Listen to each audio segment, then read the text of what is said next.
While executing my mission, a beautiful woman suddenly blocked the scope. Years of training kicked in instantly. I swiftly realigned the sights on the target, forcing myself to stay calm. I glanced down at my watch, heart rate 65. This was my most steady state. Gripping the gun tight, holding my breath, I prepared to finish it with one shot. Just as the target reappeared, I pulled the trigger, but the next second, the woman shifted. The bullet struck her body. I immediately chambered around, ready for a follow-up shot, but her bodyguard had already locked onto my position. The curtains snapped shut. The opportunity vanished completely. I swiftly holstered my gun, picked up the shell casing, leaving no trace. Putting on my helmet, I rushed downstairs. The motorcycle was right at the door. I started it up immediately. By the time the police car arrived, I had already sped out of the neighborhood, dumped the magazine, tossed the gear, cut through back alleys to shake the cops, held my helmet and flung it into the river. All tools vanished. I walked into a convenience store, used the restroom to quickly strip off my clothes, scrubbed my body clean, even shaved off my beard, sprayed on cologne before leaving.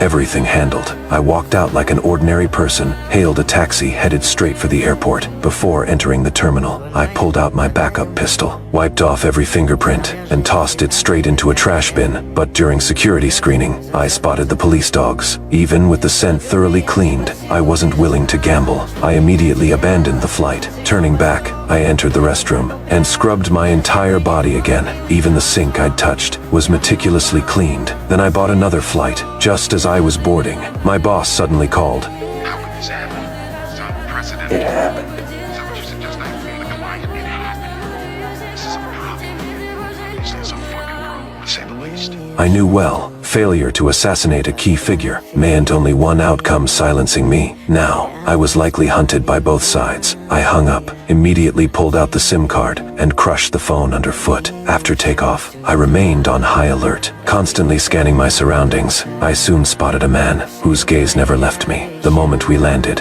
I activated my backup identity and processed a connecting flight. But the next second, that man also checked in for a connecting flight. Even more coincidentally, we entered the same departure lounge. At that instant, my entire body went into full alert mode.